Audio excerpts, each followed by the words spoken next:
Welcome to Discussions with the Writer Fred, right here at Black Video Network in hot San Antonio. It's almost 100 degrees here for those of you who follow Discussion with the Writer Fred from outside of San Antonio. But for folks here, please stay cool, stay inside if you can, drink a lot of water.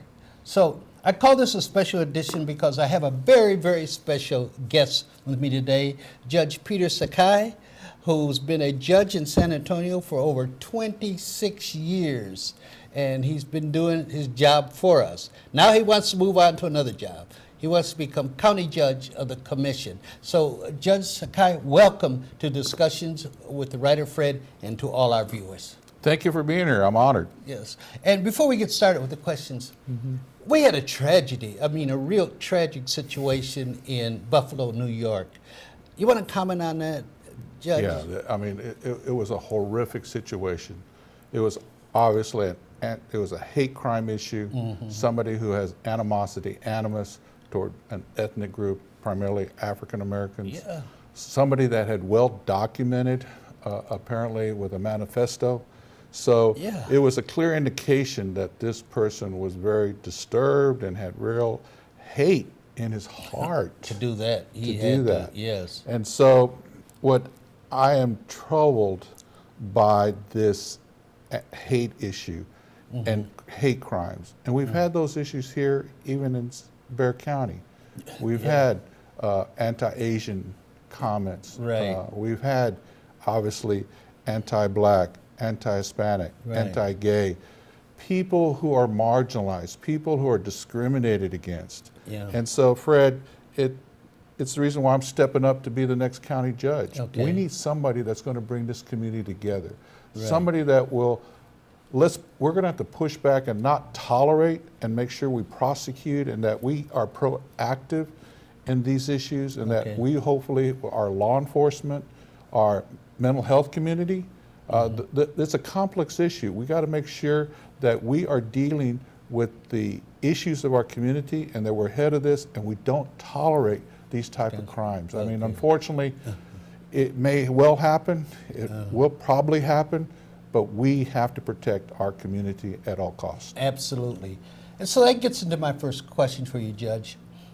You're going to have responsibility for a very large county. I think it may be like the third largest in the state of Texas, and there's over 254 counties. And you're going to have a very diverse population. You're going to have blacks, whites, you're going to have Hispanics, you're going to have Asian Americans, you're going to have straight people, you're going to have gays, you're going to have some that are both the same thing, you know. And so how are you going to make sure that your policies coming out of the commission are fair to everyone? Well, first and foremost, as a district court judge, I took an oath to always follow and protect and defend the Constitution of this state, of the United States, to provide equal justice under the law. That's a basic principle that we all have to abide by. And that's something I followed for 26 years as a district court judge. I will tell you that I evolved on the district court bench to where I'm at today. I evolved in the sense of my commitment to restorative justice, to make sure that we are focusing on the positive of people who come into our justice system, whether it's on the criminal side, whether it's our child abuse and neglect, our family law dockets. It's also the recognition as a district court judge that there is disproportionality in our justice system, that people of color tend to have the biggest majority in our jails, in our prisons, in our child protective service system, our child welfare system. And that my commitment as a district court judge was to address these issues, that we understand the cultural issues, we understand the mental health issues of people who have had generational poverty, who come in our systems. We should never ever punish people because they're indigent or that they have mental illness.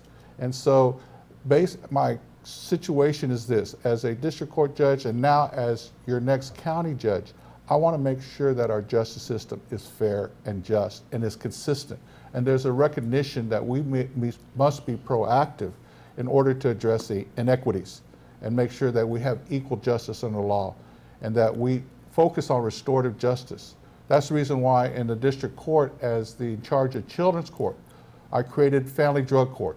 I created early childhood court, both specialty courts to focus on reunifying families in our child welfare system, putting children back with their parents, because we understood the needs of these parents and we provided wraparound services, specifically drug and alcohol addiction, mental health services, and also dealing with domestic and family violence. So Fred, the issues are complex and you need a leader who is knowledgeable and is prepared and has the confidence of this community to be the next county judge.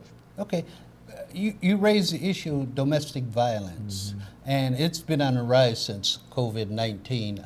I guess people having to stay home and the tension and everything has caused a rise in domestic violence. How do you plan to address that, Judge? Well, as a district court judge, before I left the bench, I created the Collaborative Commission on Domestic Violence. And it's been my strategy to bring all the stakeholders together. I brought the district attorney's office together, I brought the district clerk, I brought all the law enforcement officers, the sheriff, the police chief, I brought the federal prosecutors, and brought all the nonprofit communities that provide support services to the victims of domestic and family violence. One of the issues that came out of the town hall meetings on domestic and family violence is that the voice of the victim wasn't heard. And so I felt it imperative that we hear these voices of the victim, that we understand their needs and the trauma that they have suffered. We also have to understand the perpetrator, provide due process, and make sure that we provide intervention programs that are proactive. I'm proud to support the nonprofit community.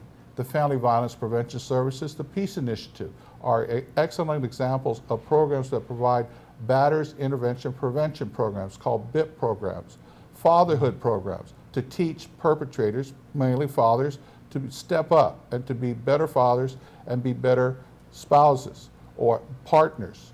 And what we need to do is we need to address this issue, because I will tell you, in our child welfare system, we have a lot of families that are falling into our foster care system because of domestic violence, drug and alcohol addiction, and mental health. And those are just complex issues that we must address. Domestic and family violence is a #1 priority for me as the next county judge. Yeah. This past weekend, my wife and I watched Respect, the movie about Aretha Franklin. I was surprised of the fact that her first husband actually beat her up, and she kept going back to him. Judge, I know you're not a psychiatrist, but how do you reach these women? They keep going back and getting beaten. How do we deal with that? Well, you need mental health services, and they need to understand that they can be empowered, Fred. Okay. And that's a key word, empowered. I think so. And you empower by educate. Okay. And so what I want to do as your next county judge is first support the nonprofit communities who provide these services to victims, to empower these victims, to give them their voice. We learned from those town hall meetings that these victims are sometimes feel voiceless. And so what they do is go into these repeated acts of abuse. What we also need to do is we need to create a foundation for these victims so that they have better financial assistance and support. We've got to create and increase the capacity of the battered women's shelter. Unfortunately, in Bexar County, that facility is always full. And what we need to do is make sure that we provide the resources, either with county dollars or federal dollars or state dollars, and make sure that we increase the capacity so that victims can find a safe place, a safe haven. One of the basic tenets in domestic and family violence is, in order to change action and behavior, you must change attitudes and beliefs, Fred. And that's one of the key issues in domestic and family violence. Okay. We not only have to protect the victims, but we also have to deal with the perpetrators. And we have to change these attitudes and beliefs that domestic and family violence is acceptable. It is not. It is destroying families, and it is causing too much havoc on children and families. And that's the infrastructure of our community, is the children and families that live in our community. Right. A friend of mine knew I was going to interview you, and he wanted me to ask the question about the juvenile justice and why are so many of our kids? It's like the courts and the jails are backed up with our kids, and that's not the way we want them to go. You know, how do we address that? Trying to get to the families, the parents, or how do we address that problem? Well, first and foremost, you have to be proactive. You have to get in front and provide the prevention services. I'm very proud as a district court judge to have been part of the juvenile board, which oversees our Bexar County Juvenile Probation Department. I first started in the DA's office as the section chief of the juvenile and child abuse section. And so that started my path in dealing with the issues of children and families. And I can tell you my philosophies evolved over these years so that instead of locking them up, being punitive based, what we need to do is we need to turn to a justice system that is based on restorative justice, focusing on the positive. And what we've learned in the juvenile justice system, Fred, is that sometimes we have children having children, we have generational poverty, we have issues where, you know, people weren't taught to be the mentor, or how you teach responsibility and accountability in your children.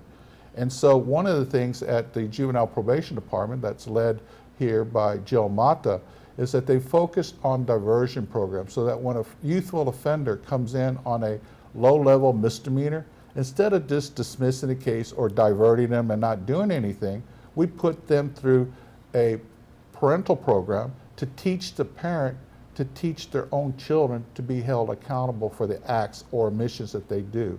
And that's what I've learned over the years. We need to learn to empower people. We need to learn to focus on the positive of people, and then we've got to support our families. We've got to support our parents, and parents will be supported through educational programs and support services.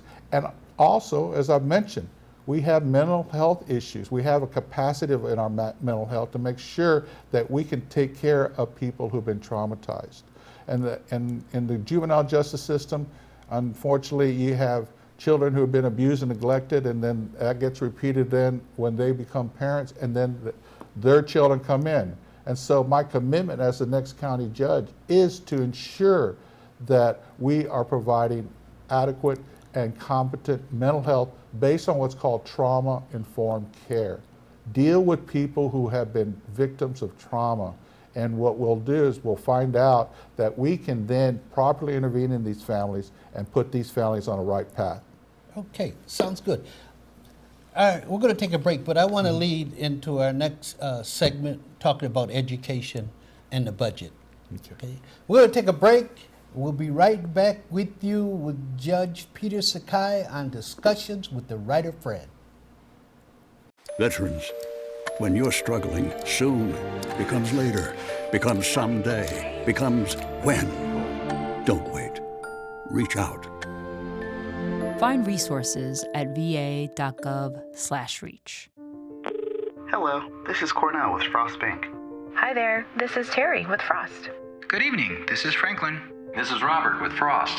Hello, this is Rosemary with Frost Bank.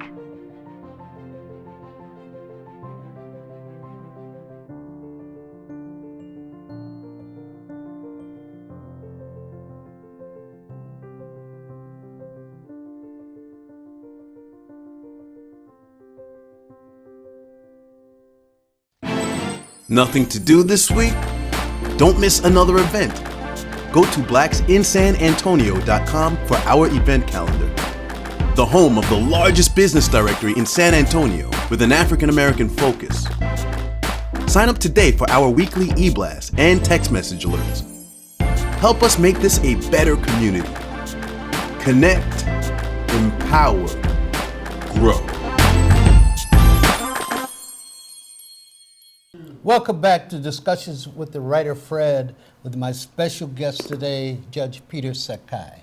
But before we get started, there's someone else. There's someone else that's important to your campaign, and that's Miss Rachel Sakai. Oh, she took off. There she is. Come on over. All right. Let them see your beautiful face. Yes. Say hi to Rachel the viewers. Sakai is a longtime educator. retired, and she was recently inducted to the San Antonio Women's Hall of Fame for her public service and volunteerism. So she's the heart and soul and conscience of my campaign. I have one question for you, Ms. Sakai. Yes. Who you sporting? Well, the one and only. Oh, okay. Peter Sakai. Okay, it sounds good. I dearly call him my little farm boy, but he's not little, and he's definitely not a farm boy. I left the farm a long time ago, Fred. Okay. If there's one thing farm work teaches you is go get an education. Go get it, yes. Thank you so much. Absolutely. Okay. Okay, Judge. Education, school budget have come under recent attack. How do you plan to handle that and support education in our county? Well, education is part of my platform, Fred. And I want to make sure the voters of Bexar County understand that economic development, infrastructure, and education are all part and parcel of having a healthy community and a vibrant community for all parts of this community. And what we need to do is, although education isn't in the wheelhouse, so to speak, of county government, what I am committed as the next county judge is to focus on infrastructure issues that deal directly with education, such as the digital divide, broadband Wi-Fi, high-speed internet connectivity. We saw during the COVID-19 pandemic that students were disconnected from their public schools because they had no Wi-Fi access. They had to go to McDonald's or go to parking lots wherever there was Wi-Fi. And then what we know from the surveys is that 15% of our kids in the public school system, basically they're lost. Now, I'm sure they're somewhere in our system, but right now we've got a whole group of students that we've got to figure out how to put them back into our system and make sure they get an education. So digital divide, the inability is also part of what I feel are the inequities in our community, especially in the communities of color, the east side, south side, west side. And so we take for granted that everybody has Wi-Fi and we don't. And so what we want to do is look as Wi-Fi as an infrastructure. Should we treat it as a utility like water, electricity, and monetize it, so to speak, and see if we have to provide the services in order that all parts of our community are connected, especially as county judge. I must protect the unincorporated areas. I must protect the 26 municipalities that consist of Bexar County. And so the needs of Bexar County are great. In regards to education, I see broadband Wi-Fi as an infrastructure issue that we must support for our students. I'll also say in regards to the winter storm last year, we saw 14 deaths, namely seniors, because of their lack of communication and connectivity with the warnings. And so, Fred, you know, we need to make sure that high-speed Wi-Fi is connected just as a matter of course, just as water, electricity, sewer is also part and parcel of having vibrant neighborhoods. And the other issue in education that I want to focus on is to make sure and be the bully pulpit, so to speak, in getting the public school system and our business community to partner together, what I call the cradle to career. I was a supporter of the pre-K program when it first came out. I think that was Mayor Julian Castro's initiative. And I came out publicly for that. And I'm very proud to see that it's been a very successful program, and it is setting up our young kids in order for them to succeed as they go into our elementary and middle and high school, secondary schools. And what we need to do then is get the business community to partner up with our school system, public school system, and get our kids ready for the workforce. What I call the cradle career is creating a workforce pipeline so that kids, as they come through, go through, if they want, go through a STEM process of science, technology, engineering, mechanics, that what they will have if they finish at the secondary level, if they choose not to go to college. And Fred, you know, there was a time where we've got to send every kid to college, and you know, and that's just the way you are going to succeed, is you have to have a higher education degree. I think the COVID situation and the change to our economy shows that our children need to have a skill set. And one message I gave the restaurant and service industry in regards to the workforce pipeline issue is that what they need to do is provide workforce training for their staff, for obviously dishwashers and busboys or people that, or waiters or waitresses or servers or hosts. What they need to do is teach as training on entrepreneurship, that they're taught, these children are taught responsibility and accountability to how to be a business owner.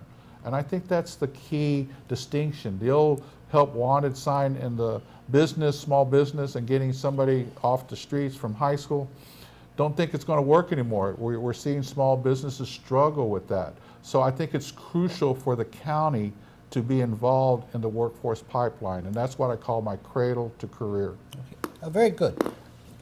I know public education falls more under the SAISD and the various school boards, but what concerns me is there's a real belief out there among my folks that the schools are deliberately set up as one step before it's called from school to prison. Yeah.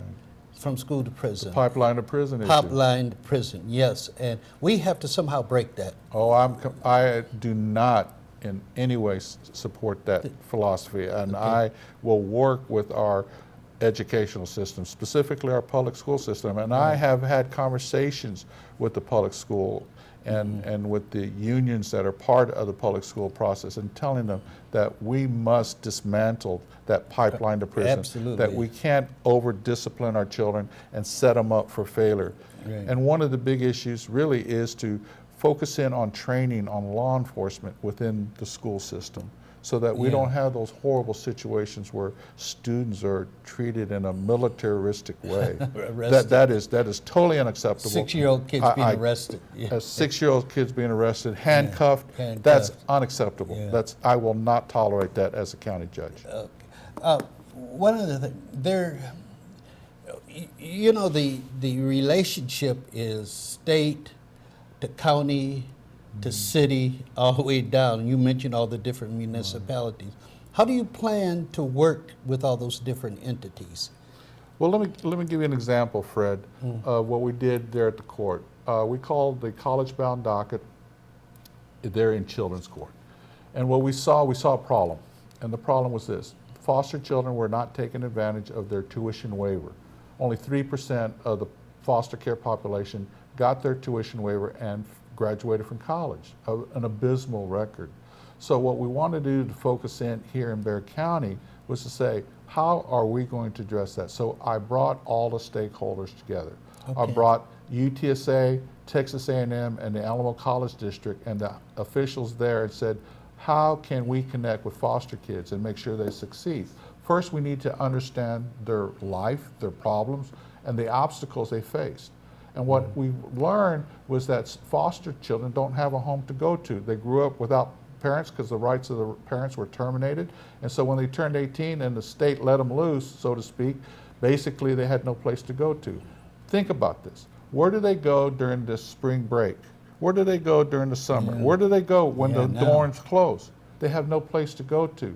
So basically we needed to create housing for those children during these periods of time. Right. What we also learned is we needed things called connectors, which means we needed people. We created centers at all these major campuses and then staffed them with some professional staff, but mainly with former foster children who had actually gone through the system and made it, and went out and looked for these kids and connected with these foster kids and worked with them to meet their needs. Sometimes they needed food assistance, food pantry assistance. Sometimes they needed some mental health counseling. Sometimes they just needed some domestic and family violence issues going on. And what we learned was when we provided these what's called wraparound services, we were able to have tremendous success. I'm proud to say we have 700 to 800 children here in Bexar County participating in our college-bound docket. Oh, and let me go back to where it happens in the court. We're now focusing with the foster children as early as middle school and high school to identify that they have the desire to go to college. We focus in on their strength, Perhaps they may be athletic, maybe they're talented in music or singing or acting, and what we want to do is what we create is extracurricular activities and find the money and resources to get these kids into the special activities for which they have an interest or talent. Get them motivated to go to college or whatever workforce training. And so it has been a highly successful program. It was awarded an Innovator of the Year award by the National Council of Juvenile and Family Court Judges. So that's what I bring to the table, so to speak.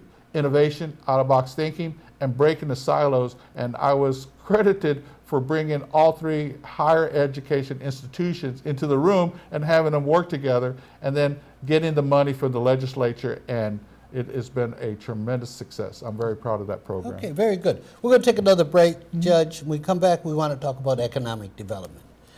We're taking a break now from discussions with the writer Fred and our special guest judge, Peter Sakai, and we'll be right back with you. 2021 is complete. Good or bad, you made it through. The year of many firsts. It will not be easily forgotten. The Black Book Yearbook will help you capsule the year that was 2021. Own your part of history. Get your yearbook today at blacksinsanantonio.com. For the latest news and community activities, visit our companion site, blackvideonews.com, celebrating over 10 years of documenting the community. My Shiro doesn't always wear a cape, but she always has time for a hug, a smile, for going the extra mile. My Shiro stretches every dollar, puts in long hours, puts others first. But now it's your time, Mom. When you're ready to retire, we want you to be able to enjoy it. It's time to start saving now. A free 3-minute online chat can give you the personalized tips you need to start boosting your retirement savings today. Visit aceyourretirement.org/Shiro. Welcome back to discussions with the writer Fred here in a very, very special segment with Judge Peter Sakai, who's running for county judge over the commission.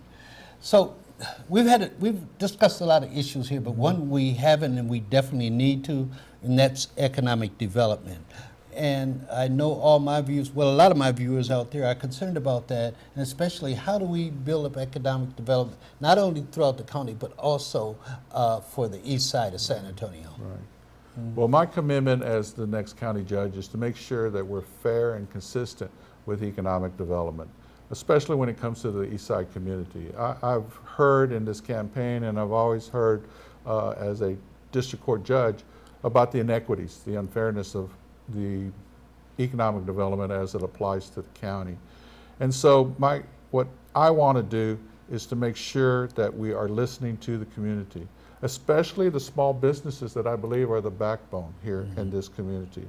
So I want to make sure that our small, minority, women-owned business enterprises, SWIMBY, that's run by Renee Watson over at the county, who I believe has done an excellent job in training, providing conferences, connecting people, especially here in the east side, with the opportunities that Bexar County and other governmental entities have in this county, and to make sure that people are aware of the opportunities, especially in regards to small businesses.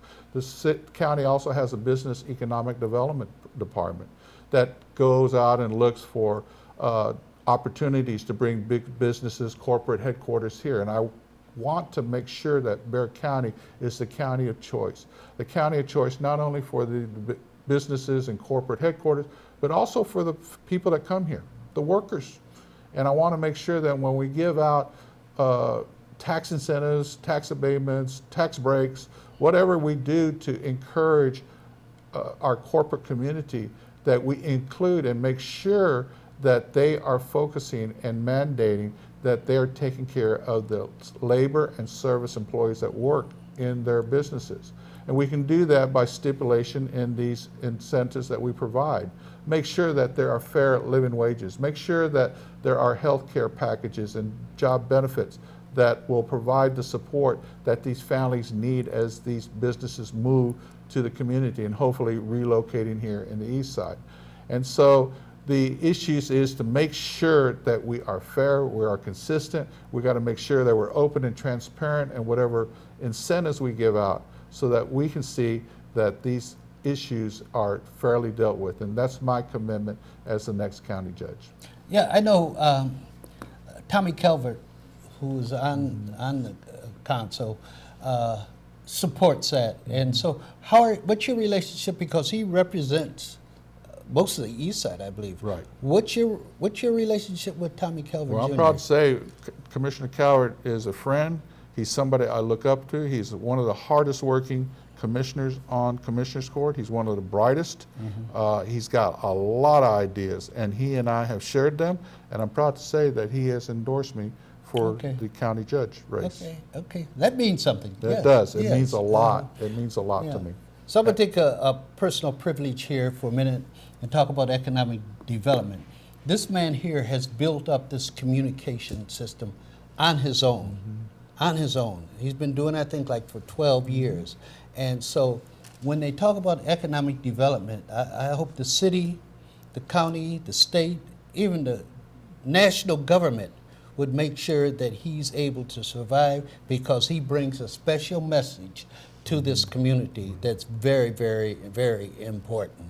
So that said, I know I'm protected on my job now. Well, and Fred, you raised an important issue, is that we must recognize what is the backbone of here, especially in the East, and that's the small business community. Right. Yes. And so that means, and I've learned this in my conversations, and I think that's one of the attributes I have, some of the skill set I have the ability to listen and listen intently. That's what I had to do as a judge, Fred. Oh, absolutely. I had to hear the disputes and then give a ruling to try to resolve the dispute, and hopefully give a future and a path for people to move on. And I think I did a pretty good job there in Children's Court. But in regards to the small businesses, what I need to do is listen, and I learned, this is what I learned. A penny makes a big difference to these small differences.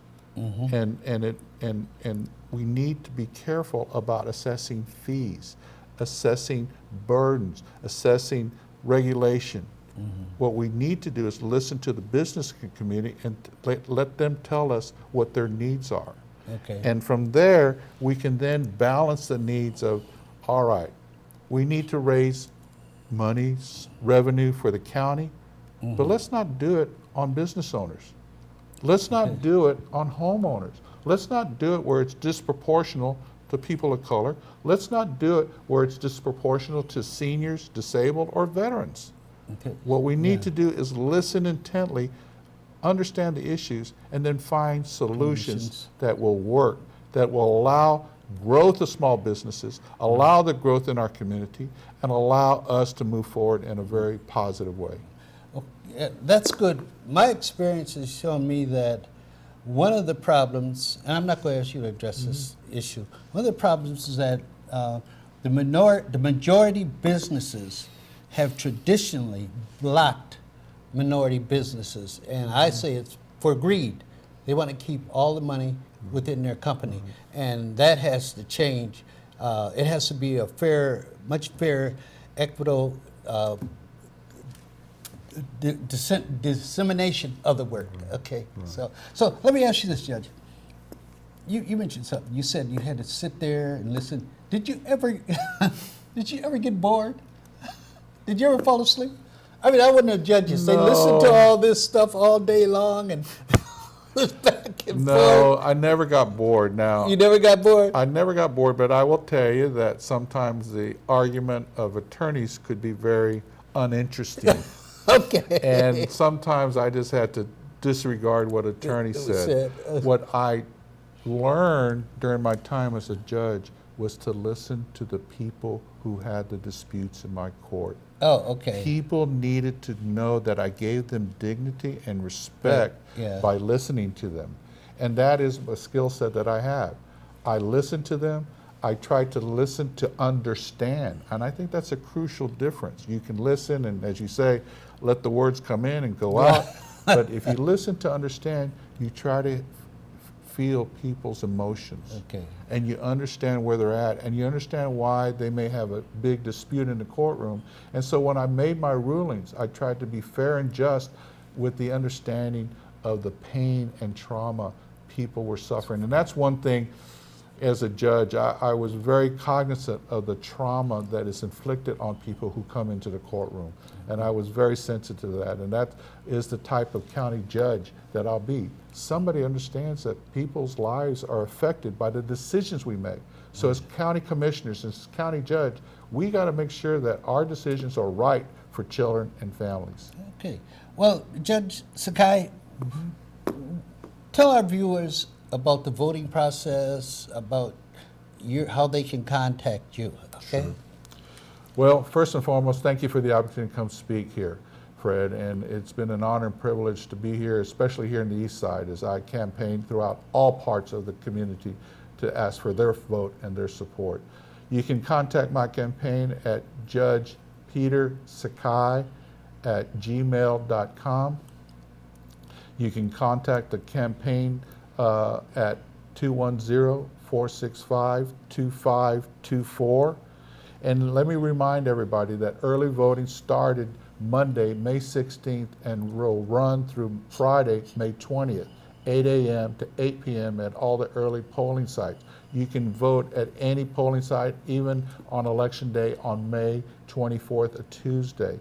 One of the big things I'll point out, Fred, that really is bothering me about this particular runoff election is the limitation of the time periods to vote. Think about it. Monday through Friday, 8 a.m. to 8 p.m., no weekend voting, and then Tuesday, another weekday, 7 a.m. to 7 p.m. throughout the whole county on this runoff election. And I am troubled that there's no accommodation for the people that work, and people that work shift work. So it is going to be difficult, and I really am asking the voters to please come out and remember that their constitutional right to vote. And obviously that's a whole discussion we can share at another time, Absolutely. Fred, about voter suppression and the efforts to suppress the people's right to vote. Let's plan on doing that in the future. I would look forward to that conversation. Okay. Thank you, Judge, for coming in and visiting and talking with my viewers here at Discussion with Writer Fred. Thank you, Fred, and I want to thank the viewers. Okay. One thing I want to tell you all is that you have to vote, because if you don't vote, you don't count. This is Discussions with the Writer Fred, telling our story, our way.